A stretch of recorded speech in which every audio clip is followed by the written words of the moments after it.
Assalamualaikum warahmatullahi wabarakatuh. Halo teman-teman, kembali lagi bersama saya Fitriani Abdullah dengan NPM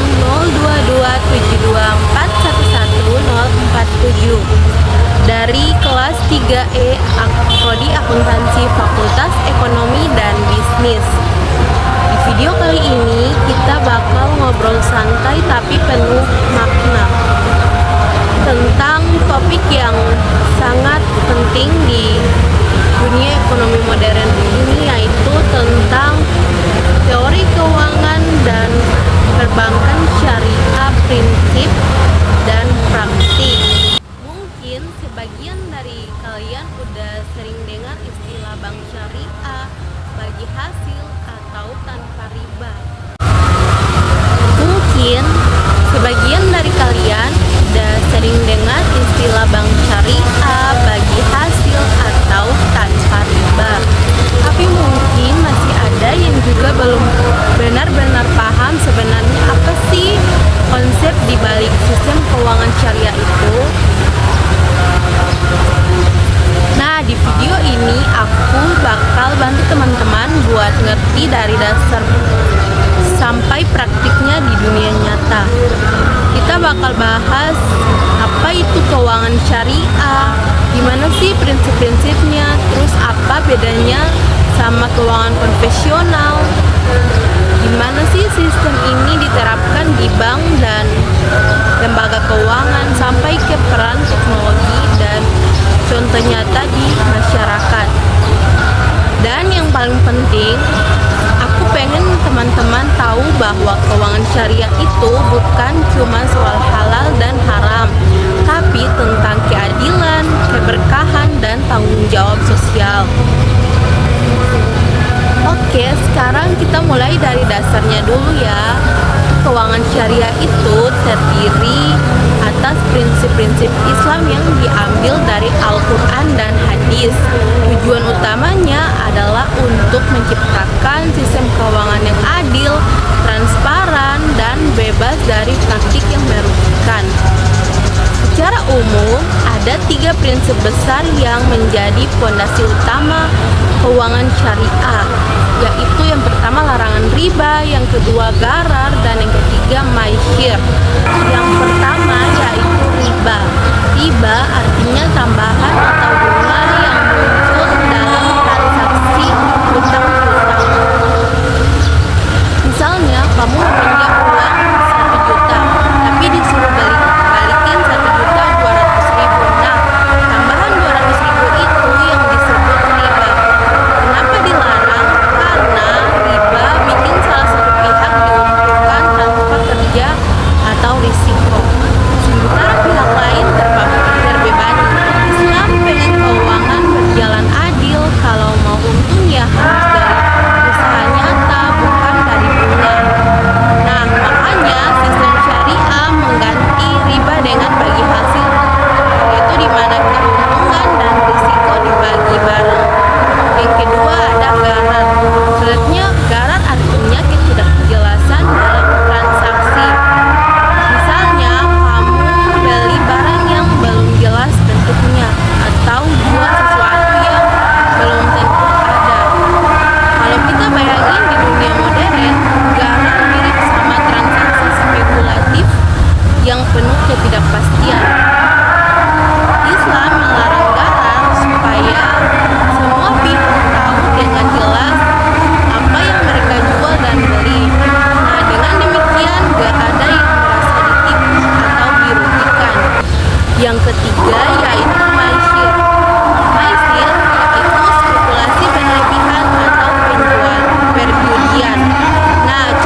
dari uang.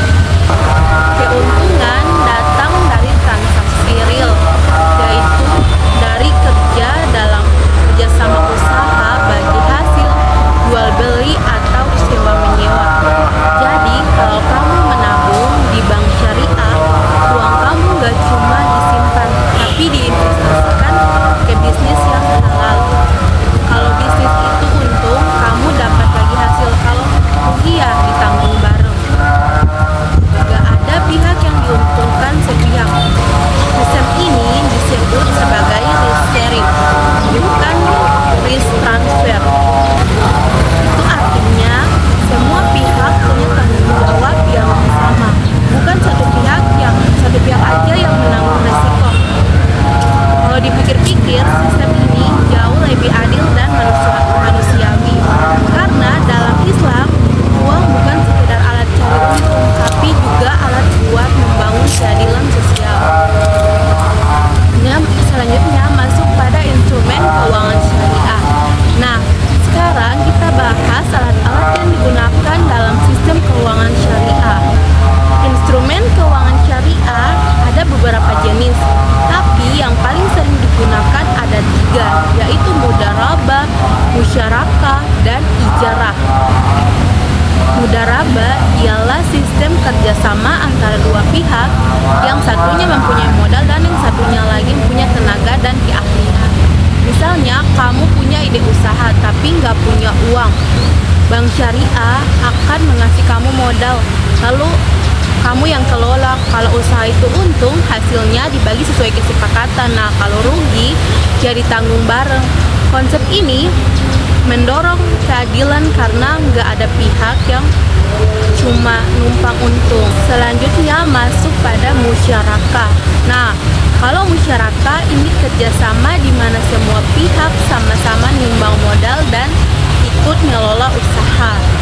Misalnya 2 orang membuka usaha kopi bareng. Nah, satunya menyumbang tempat dan satunya lagi nyumbang uang.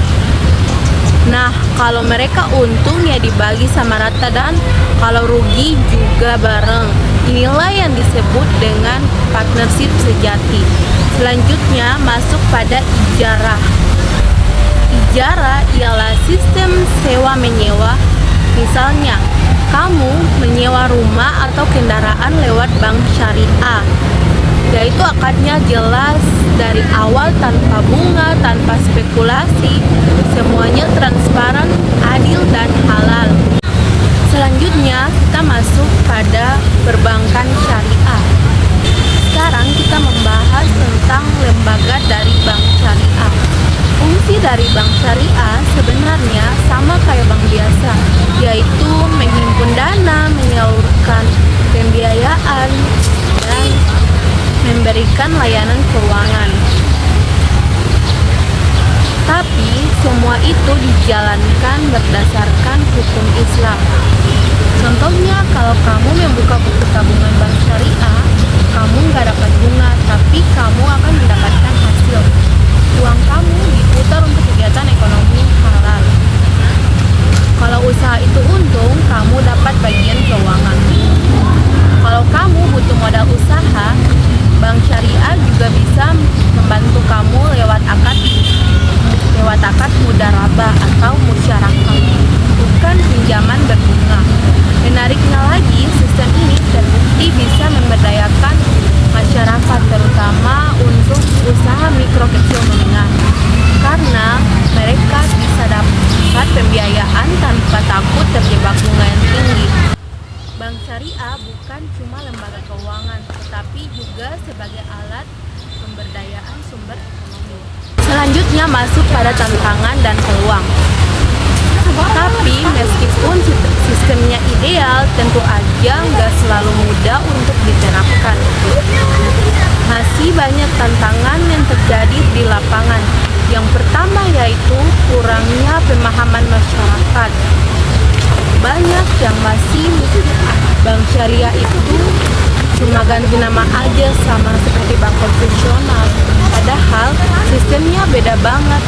Yang kedua yaitu regulasi dan pengawasan. Belum semua aturan di negara kita sepenuhnya mendukung sistem syariah. Kadang masih ada yang tumpang tindih. Yang ketiga yaitu sumber daya manusia atau SDM masih dibutuhkan lebih banyak tenaga profesional yang paham dua hal sekaligus, yaitu ekonomi dan syariah. Tapi kabar baiknya kesadaran masyarakat makin tumbuh. Generasi muda kayak kita sekarang mulai tertarik dengan adanya sistem ekonomi yang halal, adil, dan etis. Artinya masa depan keuangan syariah itu sudah terlihat cerah. Selanjutnya masuk pada regulasi dan kebijakan dalam keuangan syariah. Dalam dunia keuangan, regulasi dan kebijakan adalah fondasi yang memastikan semua kegiatan berjalan dengan tertib dan terarah. Sama seperti rambu lalu lintas, kalau tidak ada rambu lalu lintas, semua orang bisa jalan seenaknya dan akhirnya bisa menimbulkan kekacauan. Begitu juga dengan keuangan syariah, teman-teman.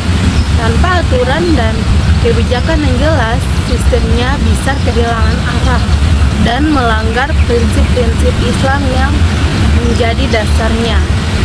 Tujuan utama dari regulasi keuangan syariah adalah untuk menjamin bahwa semua aktivitas ekonomi berjalan sesuai hukum Islam. Jadi, seluruh produk, pelayanan, dan transaksi harus terbebas dari hal-hal yang dilarang, seperti riba atau bunga, gharar atau ketidakjelasan, dan maisir atau spekulasi. Aturan ini bukan sekedar simbol agama, tapi juga memiliki nilai sosial dan ekonomi yang besar, yaitu agar sistem keuangan berjalan adil, transparan, dan tidak menindas salah satu pihak. Setiap lembaga keuangan syariah diwajibkan memiliki Dewan Pengawas Syariah atau DPS. DPS ini berperan sebagai pengawas yang memastikan bahwa setiap produk bank benar-benar sesuai dengan hukum Islam. Contohnya, ketika bank ingin membuat produk pembiayaan rumah, DPS akan memeriksa apakah sistemnya menggunakan akad yang halal, seperti musyarakah, mutanakisah, atau kerjasama kepemilikan bertahap, dan bukan berbasis bunga seperti bank konvensional. Selain pengawasan syariah, regulasi menyangkut perlindungan konsumen. Masyarakat harus tahu hak dan kewajibannya ketika melakukan transaksi dengan lembaga keuangan syariah. Nasabah harus paham akad apa yang digunakan, terus bagaimana cara pembagian keuntungan, dan risiko apa saja yang mungkin muncul. Nah, ini sangat penting agar tidak ada pihak yang merasa tertipu atau dirugikan di kemudian hari. Kemudian, regulasi juga harus memperhatikan kestabilan sistem keuangan secara regional. Pemerintah dan lembaga seperti Otoritas Jasa Keuangan dan Bank Indonesia perlu membuat kebijakan yang bisa menjaga kepercayaan masyarakat terhadap sistem keuangan. Misalnya, dengan menetapkan standar akuntansi syariah agar laporan keuangan bank bisa diaudit dengan benar, atau membuat kebijakan pajak yang tidak merugikan lembaga syariah. Selain itu, regulasi juga perlu mendorong inovasi.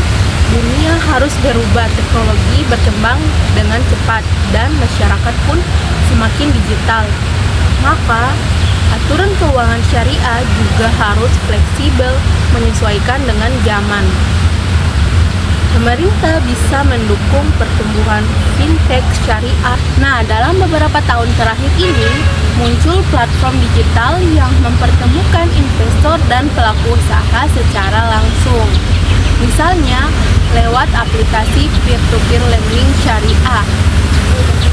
Platform ini memastikan setiap proyek yang didanai tidak melanggar dengan prinsip Islam.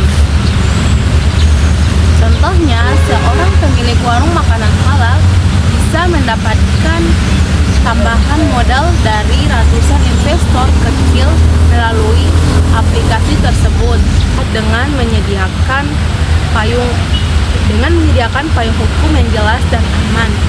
Secara singkat, regulasi dan kebijakan keuangan syariah punya 5 fungsi utama, yaitu 1. Untuk menjaga kesesuaian praktik keuangan dengan prinsip Islam. Yang kedua yaitu untuk melindungi kepentingan masyarakat dan mencegah penipuan. Yang ketiga yaitu menjamin keadilan dan transparansi dalam transaksi. Yang keempat yaitu mendorong pertumbuhan ekonomi halal yang inklusif. Dan yang terakhir yaitu menjaga stabilitas dan kepercayaan sistem keuangan nasional. Tanpa regulasi yang kuat, sistem keuangan syariah bisa disalahgunakan atau kehilangan kepercayaan masyarakat. Tapi, dengan kebijakan yang tepat, keuangan syariah bisa tumbuh menjadi pilar penting bagi ekonomi nasional dan global. Selanjutnya masuk pada peran teknologi dalam keuangan syariah. Di era modern seperti sekarang ini, teknologi menjadi bagian yang tidak bisa dipisahkan dari kehidupan manusia. Hampir semua kegiatan mulai dari belanja, pembayaran, memesan makanan hingga investasi juga kini dihadirkan secara digital. Nah, hal yang sama juga terjadi dalam dunia keuangan syariah. Teknologi menghadirkan perubahan besar yang membuat keuangan syariah menjadi lebih mudah diakses, terus lebih efisien dan lebih transparan. Kalau dulu untuk membuka rekening atau mengajukan pembiayaan harus datang ke bank dan mengisi banyak berkas. Sekarang semua bisa dilakukan hanya lewat smartphone. Inilah yang disebut dengan fintech syariah, yaitu perpaduan antara teknologi keuangan dan finansial teknologi serta prinsip-prinsip Islam.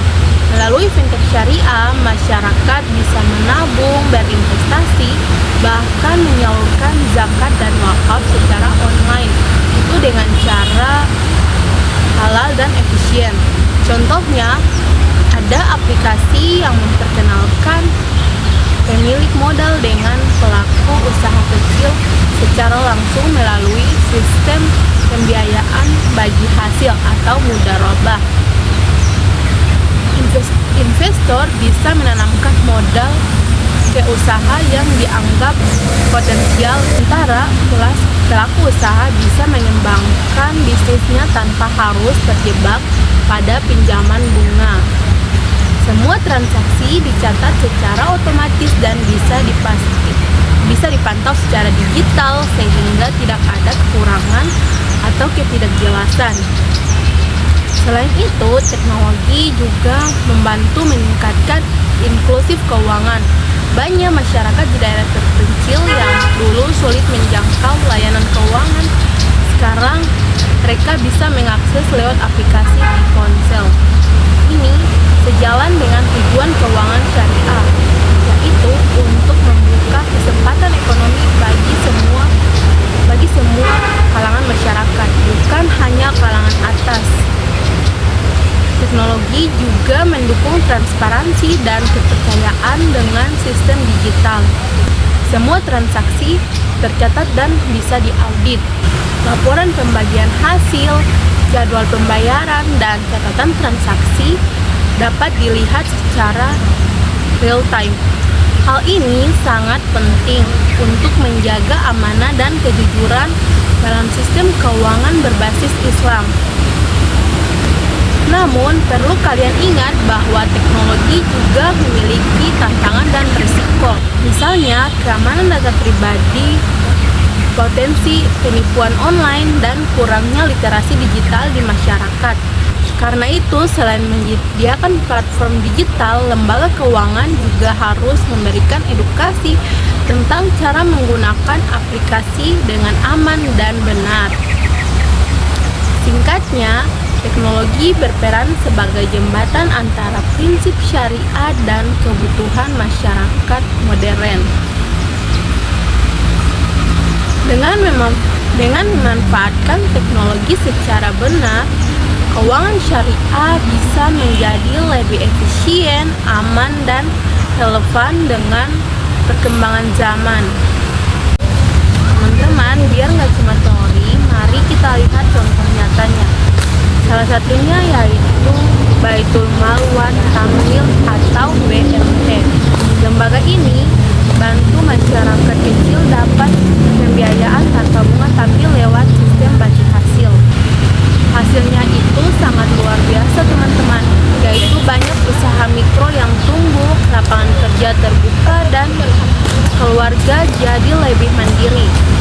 Selain itu, ada juga program wakaf produktif di mana tanah atau dana wakaf dikelola menjadi usaha sosial yang hasilnya dipakai buat pendidikan atau bantuan kepada masyarakat miskin.